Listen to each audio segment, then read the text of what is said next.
오늘 말씀은 느헤미야 7장입니다. 7장 1절에서 4절의 말씀을 저와 여러분이 함께 은혜 받기를 원합니다. 아멘. 주제는 맡은 자들의 충성이라는 주제를 가지고 말씀드리겠습니다. 7장에서는 악한 자들의 방해에도 불구하고 바벨론에서 1차 귀국한 백성들의 족보를 나열하고 있습니다. 성경의 족보에 기록된다는 것은 정말로 큰 축복입니다. 성경의 인물들이요, 하나님이 다 유명한 인물들을 다 적어 놓으셨잖아요. 우리 믿음의 선진들의 인물들을 다 이 성경 안에 다 기록해 놓으셨습니다. 아마 이전에 우리나라에도 모든 집안에 족보책을 가지고 가문의 후손으로 증명할 때가 있었습니다. 가만히 생각해 보니까 어릴 때 그랬던 것 같아요. 큰아빠가 이 족보책을 가지고 오셔서 제가 어릴 때인데 명절 때 이것을 불러서 이름을 그 속에 있는지를 한 사람 한 사람 다 불러보시더라고요. 그래서 저도 이제 저는 김씨거든요. 가문에 이제 이 이름이 족보가 다 있는데 다 적혀가지고 있더라고요. 그래서 없는 사람들은 그 가문을 찾아서 이 가문의 족보에 다 올리더라고요. 이제 그런데 그런 세대는 다 지나간 것 같습니다. 우리 이제 친정으로 큰아빠 세대까지 그렇게 하셨고 그 이후의 자손들은 뭐 족보에 가는 생각 없고 뭐 족보가 뭐가 필요 있어 이러면서 그렇게 됐고 예수를 믿으니까 우리는 예수파야 이제 이렇게 농담으로 웃기도 하고 합니다. 그렇듯 이게 여기에 성경에 나오는 족보는 믿음의 선진들의 족보이기 때문에 굉장히 중요합니다. 그래서 하나님이 일일이 기록하였고, 그렇다고 해서 여기서 그 가문의 기록이 아니고 여기는 대를 뛰어넘어서 믿음의 조상들의 기록이에요. 저는 어릴 때 잘 몰랐어요. 그래서 여기 한 분 아브라함과 하와를 세웠으면 그 족보가 그대로 내려와서 오는 줄 알았거든요. 근데 이후에 이제 장성해서 성경을 보니까 그게 아니라 그 믿음의 시대의 대를 따라서 하나님이 믿음의 조상을 세우셨잖아요. 그렇게 이렇게 달리 이렇게 족보에 적혀서 내려오는 게 믿음의 족보인 것입니다. 우리나라에도 이렇듯 증명할 때도 있었습니다. 또 느헤미야를 중심한 유다 백성들은 예루살렘 성전 재건 사역을 성공적으로 이렇게 해서 또 백성들을 세워서 마무리하는 것을 볼 수가 있습니다. 이는 느헤미야와 백성들의 믿음의 승리였습니다. 예루살렘 성벽 재건 공사는 인간의 목적을 위함이 아닌 것입니다. 하나님이 기뻐하시는 일이었기에 그들은 시련을 극복하고 승리를 할 수가 있었습니다. 느헤미야는 예루살렘 성전 재건을 한 후에 이제는 문짝을 달고 문지기와 노래하는 자들을 세우고 또 레위 사람들로 예루살렘 성을 운영할 인물들을 각기 세워오는 것을 볼 수가 있습니다. 특히 느헤미야는 예루살렘 성전 관리할 자들을 이제는 7장에 보면 세우는 것을 우리는 알 수가 있습니다. 그들을 세워서 이제는 그들에게 직무를 부여하고 있는 것입니다. 그것 이제 직무를 부여하고 그들에게 해가 뜨기 전에는 예루살렘 성문을 열지를 말고 아직 파수할 때에 곧 문을 닫고 빗장을 지르며 또 예루살렘 거민으로 각각 순서를 따라 파수하되 자기 집 앞 맞은편을 지키게 하라, 이렇게 말씀하고 있습니다. 우리가 가까이 있는 것은 볼 수가 없잖아요. 앞에 이렇게 있으면 명확하게 볼 수가 없습니다. 그래서 건너편에 있는, 그죠? 건너편에 있는 곳을 순서대로 잘 지켜보라는 것입니다. 집 맞은편에 우리가 쳐다보면 잘 보이잖아요. 건너편에 쳐다보면 건물이든지, 그죠? 잘 보이잖아요. 우리 집 앞에 이렇게 쳐다볼 수는 없잖아요. 근데 그 당시에 이제 주변 국가들이 쳐들어오니까 이제 이렇게 각기 먼 쪽을 바라보면서 방향을 보면서 이제는 성전을 지키게 하였던 것입니다.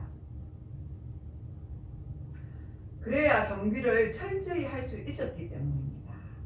예루살렘 성이 재건된 후에도 대적들의 공격으로부터 안전한 것이 아니었으므로 항상 경계를 늦출 수가 없었습니다. 그러니까 늘 그냥 일할 때는 어떻게 했습니까? 한 손에는 창이었고 한 손에는 일을 했잖아요. 한 손으로. 그렇게 경계를 폐쇄를 하면서 성벽을 세우려고 성문을 세우고 보수를 하려고 이스라엘 백성들은 했던 것입니다. 이는 큰 역사를 성공리에 성취한 후에도 긴장을 풀리지 않는 지혜로운 처사입니다. 이런 지혜로움이 있어야 되는 것이죠. 우리가 성공했다고 해서 마음 놓고 있다가는 패가 망신을 당합니다. 언제 무너질지 모르잖아요. 사업을 하든지 무엇을 하든지 일을 하든지 집을 짓든지 마찬가지잖아요. 우리가 사업을 해도 그렇더라고요. 사업을 해보니까 어느 정도 궤도 위에 올랐다고 안심할 게 아니더라고요. 어느 순간 무너져서 그죠? 사업을 폐망할지도 모른다는 생각을 항상 뒤늦게야 배운 것이죠. 그게 비싼 수업료를 치르는 대가입니다. 악한 세력은 언제든지 하나님의 백성을 공격하여 넘어뜨리려고 노리고 있으므로 언제나 긴장을 풀지 않고 지켜보아야 영적 전투에 승리할 수 있다는 것을 오늘 본문에서 말씀하고 있는 것입니다. 아멘. 느헤미야는 하나님께서 자신의 마음을 감동시켜서 귀인들과 민장들과 백성들을 모아 그 족장들을 계수하게 하였습니다. 그 당시 예루살렘 성읍은 성벽이 재건되었지만 성은 너무 크고 강대하여 거민들의 수가 작아서 가옥을 건축하지 못하고 있었다고 말씀하고 있습니다. 사람들의 수가 부족하여 과거의 영광된 모습을 회복하지 못하였던 것입니다. 하나님께서 느헤미야의 마음에 감동을 주어 인구를 계수하게 하신 목적이 있습니다. 적은 예루살렘의 거민들을 효과적으로 배치하여 예루살렘을 재건하는 데 효율성을 높이기 위해서 이제는 이 백성들을 잘 배치하려고 그렇게 하였던 것입니다. 느헤미야는 계보에 따라 인구 조사를 시작을 하였습니다. 이는 예루살렘의 인구를 배치하고 이주시키는 일에 기초 자료가 되었기 때문이었습니다. 한편 느헤미야는 예루살렘 성벽 재건 사역을 위하여 헌물을 또 바친 일에 대하여 기록을 하고 있습니다. 우리가 하나님 앞에 드린 작은 예물이 반드시 하나님께서 기억하고 계신다는 것입니다. 어떤 족장들은 역사를 위하여 돕는 작업을 하였고 또 방백원 금 1천 다릿과 대접 50과 제사장의 의복 530벌을 보물 곳간에 드렸다고 기록하고 있습니다.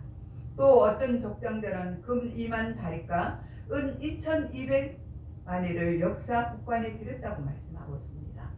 이러한 족장들의 헌신은 하나님의 일을 위하여 물질을 아끼지 않는 것으로 모든 백성들의 모범이 되었던 것입니다. 이러한 족장들의 헌신을 쫓아 백성들도 금 2만 다릿과 은 2000만에와 제사장의 의복 67벌을 드렸습니다. 이는 유다 모든 백성이 하나님의 일을 위하여 최선을 다했다는 것을 의미하고 보여주고 있는 것입니다. 이렇게 합력하여 선을 모두가 이루었습니다. 그래서 예루살렘 성 재건 공사가 성공리에 마무리될 수가 있었던 것입니다.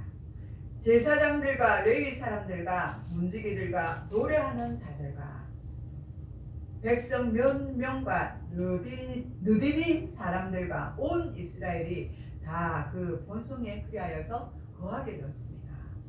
이스라엘 백성들이 예루살렘에 거한 다음은 하나님의 은혜 속에 거하는 것을 말씀하고 있습니다. 예루살렘 성은 하나님께서 이스라엘에게 선물로 주신 은혜의 땅이었기 때문입니다. 온갖 어려움 속에서도 예루살렘 성전 재건 사역을 성공리에 마치고 승리한 자들에게 하나님의 축복이 다시 주어졌던 것입니다. 이는 장차 믿음의 싸움에서 승리한 성도가 하나님 나라에 들어가는 복을 얻게 됨을 상징적으로 나타내고 있는 것입니다. 우리도 이 땅에서 하나님의 말씀에 순종하여 살면 이와 같은 복을 누리게 될 것입니다. 아멘. 특히 계보에서 누락된 자들은 이스라엘의 거룩한 회중에 들지 못하였습니다. 7장 64절에 보면 이 사람들은 족보 가운데 자기 이름을 찾지 못한 고로 부정하게 여김을 받고 제사장의 직분을 행하지 못하는 자가 되었다, 이렇게 말씀하고 있습니다. 이들 사람들은 이방 사람들과 결혼하였습니다. 그들의 피에 이방인들의 피가 섞였기 때문입니다.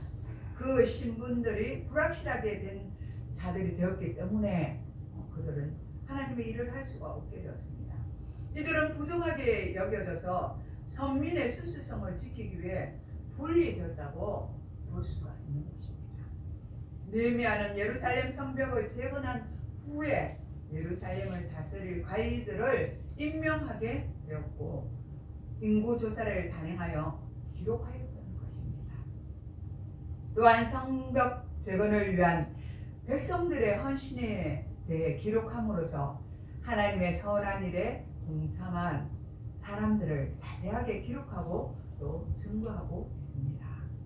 이스라엘 백성들이 맡겨진 사명을 충성스럽게 담당하고 예루살렘 성전에 거할 수 있었던 것처럼 성도는 이 땅에서 영적 전투를 신실하게 잘 감당하여 하나님의 은혜의 선물인 하나님 나라에 들어가서 주님의 축복을 받아 누리시는 저와 여러분들이 되시길 바랍니다. 아멘. 모든 과정 속에 사단의 방해가 아무리 많이 있더라도 낙심하거나 실망하지 말고 소망 가운데 하나님 나라를 바라며 굳건한 믿음으로 나아가야 함을 여기서는 말씀하고 있습니다.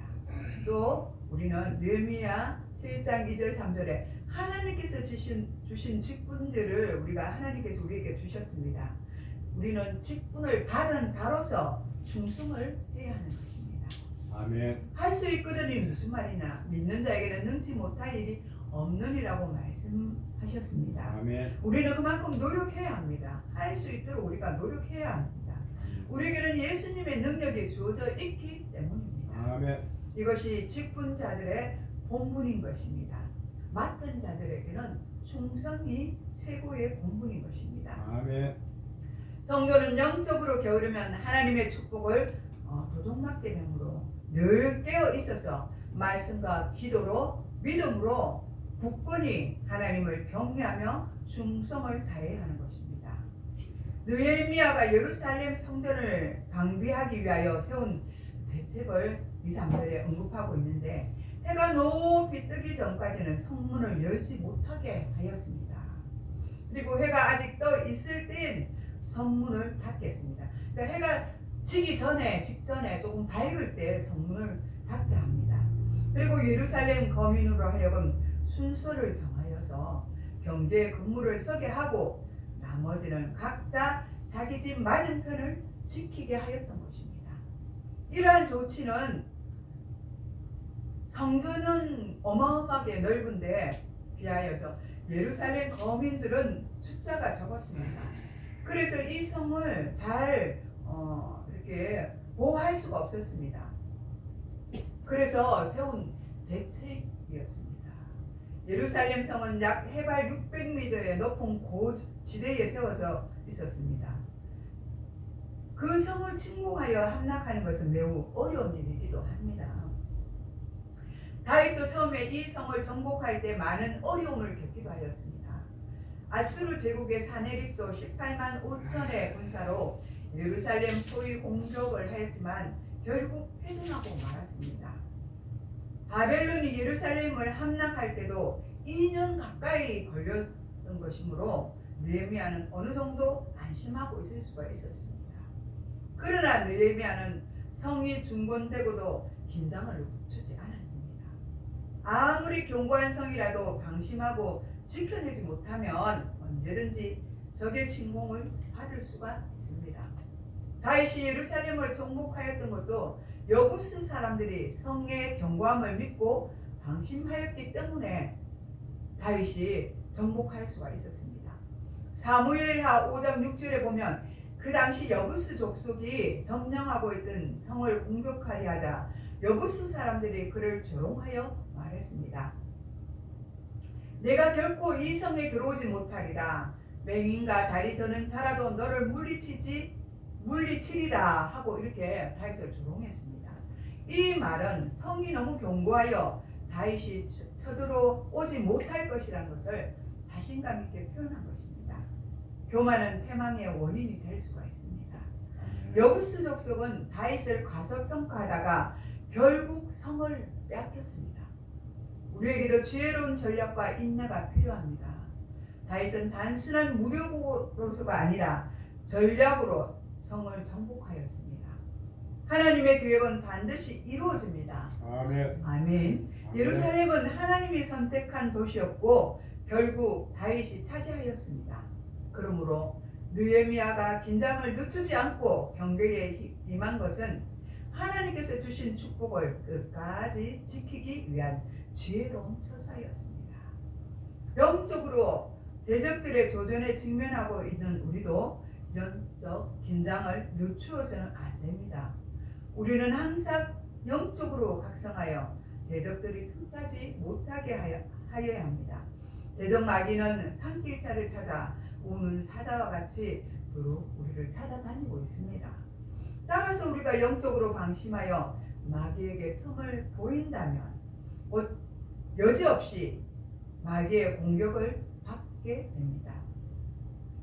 그렇게 지켜내지 못하면 하나님이 우리에게 허락하신 축복을 빼앗기게 될 것입니다. 영원한 생명을 도둑 맞을 수도 있습니다. 또 시험을 당하여 가지가지의 시련을 당할 수도 있습니다. 하나님의 은혜로 찾아온 좋은 기회가 왔다면 감사함으로 저와 여러분은 잘 유지하고 잘 지켜나가야 합니다. 아멘. 그리고 느헤미야가 예루살렘 성전 방비와 통치의 책임자로 임명한 두 사람이 있습니다. 이름은 비슷합니다. 그중 한 사람은 동생 하나니고 또 한 사람은 하나냐였습니다. 하나니를 예루살렘의 책임자 중 하나로 임명한 것은 느헤미야가 족벌 체제를 구축하기 위한 것으로 오해할 소지도 있습니다. 그러나 그렇지 않습니다. 느헤미야의 강직한 성품에 비추어 볼 때 그가 동생이란 이유로만 하나니를 예루살렘의 책임자로 임명하였다고는 우리는 볼 수가 없습니다. 사실 하나니는 누구보다도 예루살렘의 책임자가 되기에 손색이 없을 정도로 적합한 사람입니다. 민족을 사랑하고 충성된 인물이고 또 적임자라고 믿었기 때문에 느헤미야가 세운 것입니다. 그는 예루살렘이 회파된 소식을 들고 느헤미야에게 찾아갔습니다. 그리고 자세하게 전한 인물입니다. 그는 어두운 현실적인 소식을 전하기 위해 최소한 긴 시간을 들여서 걸어서 먼 곳에 있는 느헤미야가 있는 그곳으로 갔던 것입니다. 죽음을 무릅쓰고 달려가서 느헤미야에게 이 모든 사실을 알렸던 장본인입니다. 자기 민족에 대한 사랑과 충성심이 없이는 불가능한 일입니다. 지금 우리나라도 마찬가지지 않습니까? 얼마나 어려운 상황에 처했습니까? 많은 사람들이 나라와 민족을 위해서 불철주야로 지금 서울 광장에 나가서 외치지 않습니까? 나라와 민족을 외치는 것입니다. 이렇던 느헤미야도 그의 동생도 나라를 사랑하는 그 마음이 너무나 컸던 것입니다. 여러분은 예수님에 대한 충성심은 어떠하십니까? 하나님의 나라의 충성심이 어떠하십니까? 하나님의 나라의 충성심이 느헤미야와 그 동생 같은 하나니야의 충성심이 있기를 바랍니다. 네. 예루살렘의 책임자로 임명된 또 다른 인물이 또 한 사람이 있습니다. 영문의 관원인 하나냐입니다. 하나니하고 이름이 잘 구별이 안 되죠. 근데 비슷해요. 점 하나로 점 두 개로 틀립니다. 하나니고 하나는 하나나입니다. 하나냐입니다.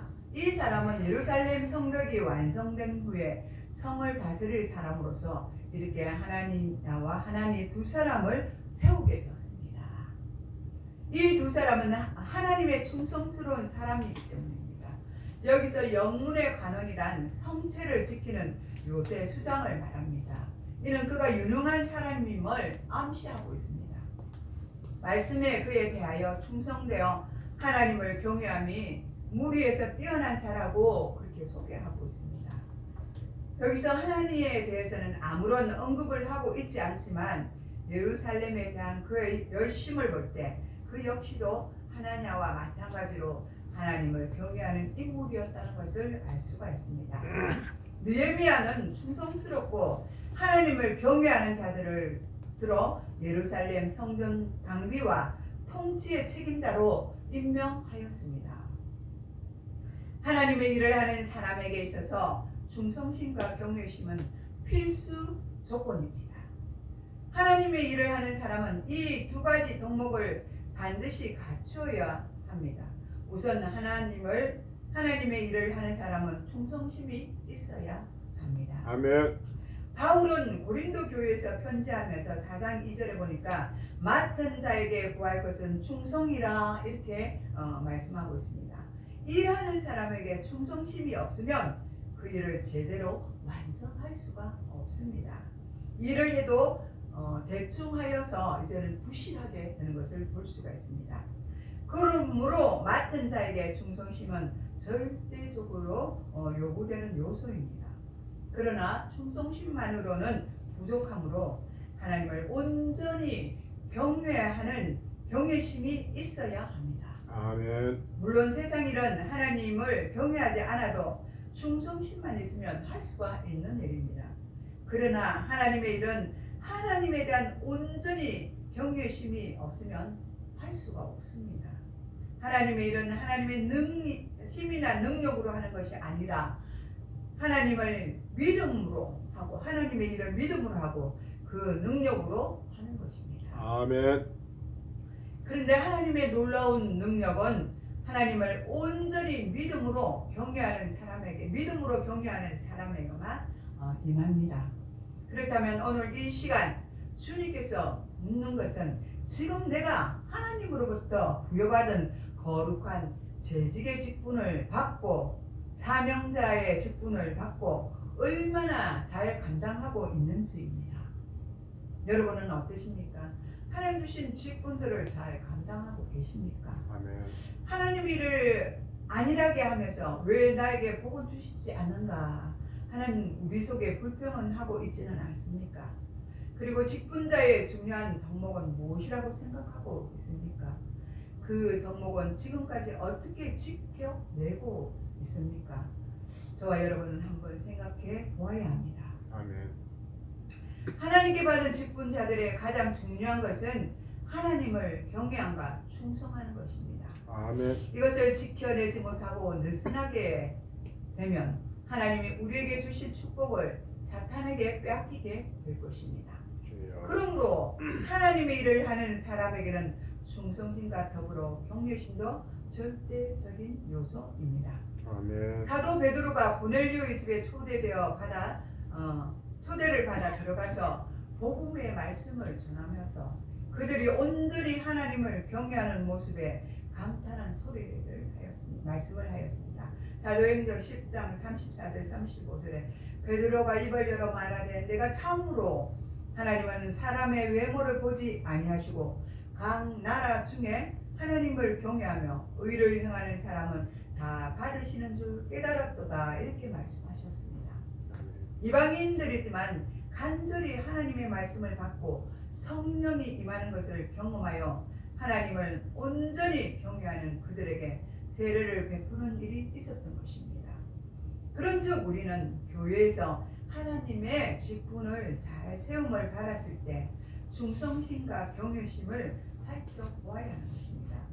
하지만 오늘날도 여전히 교회에서 직분자를 세울 때 충성심과 경외심을 보기보다는 외적인 모습을 다른 조건을 보거나 인간적인 이해관계를 보는 경우가 있어서 대부분 어려움을 겪는 경우가 있습니다. 장로를 세우고 권사를 세우고 다 피택을 해야 되는데 그 사람의 그 겉모습을 보고 많이 배우고 학벌이 좋고 돈이 많고 를 보고 지금 교회들이 많이 장로를 세우잖아요. 그렇게 함으로써 교회가 점점 더 힘들어지고 있지 않습니까? 우리가 볼 것은 믿음의 충성심, 경배하는 것을 보아야 되는 것입니다. 아멘. 네, 우리 교회도 그렇게 되기를 바랍니다. 아멘. 사실 이것은 교회 전체 분위기를 어둡게 하고 거룩한 하나님의 일을 망치게 되는 것입니다. 하나님의 거룩한 교회는 재직에 직분 자를 잘못 세우게 되면 그 교회는 아무런 비전이 없게 됩니다. 그래서 우리는 하나님의 거룩한 교회의 직분자로서 직분을 잘 감당하고 있는지 잘 감당하지 못하는지 항상 살펴보아야 하고 점검해야 합니다. 그리고 겸손히 잘 감당하여 형통한 복을 받도록 힘을 써야 합니다. 아멘. 성전이 완성된 후가 더 중요한 것입니다. 성벽을 쌓을 것이 끝이 아니라 그 후에 어떻게 다스리고 지킬 것인가가 더 중요한 것입니다. 우리가 믿음을 받아들였지만 어떻게 끝까지 하나님 나라에 갈 때까지 우리가 믿음으로 충성되이 하나님께 충성하고 살아가는지 마지막 날까지 하나님은 우리가 보고 계시는 것을 우리는 더 알고 또 깨닫고 믿음으로 행하면서 살아가야 합니다. 일을 함에 있어서 신뢰하는 그런 리더가 되어야 하는 것입니다. 하나님 보시기에 정말 하나님 쓰시기에 합당한 그런 리더자가 되어야 합니다. 느헤미야는 하나님을 경외하는 충성된 사람 하나니야와 하나냐를 지도자로 세운 것을 볼 수가 있습니다. 이는 지도자의 덕목이 실력뿐만 아니라 신앙과 성품도 연결되어 있다는 것을 이 중요함을 알려주고 있습니다. 그리고 재건 후에는 정착이 필요합니다. 이스라엘 백성들이 정착을 해야 되는데 이 모든 것들이 순서적으로 잘 되고 난 뒤에 이스라엘 백성들은 정착하였던 것입니다. 성벽이 있어도 사람들이 살지 않으면 도시가 완전할 수 없다는 것을 여기서는 강조하고 있는 것입니다. 따라서 공동체는 안정과 성장이 함께 필요에 따라 세워져야 하는 것입니다. 신앙과 공동체의 회복이 함께 이루어져야 완전한 회복이 가능한 것입니다. 마지막으로 예수님께서 누가복음 19장 17절에 이렇게 말씀하셨습니다. 주인이 이르되 잘하였다. 착한 종이여, 내가 지극히 작은 것에 충성하였으니 열 보울을 권세를 차지하리라. 이렇게 말씀하셨습니다. 저와 여러분들이 작은 것에도 충성하셔서 하나님께서 주시는 축복을 다 받아서 누리시는 저와 여러분들이 되시기를 축복합니다. 기도하겠습니다.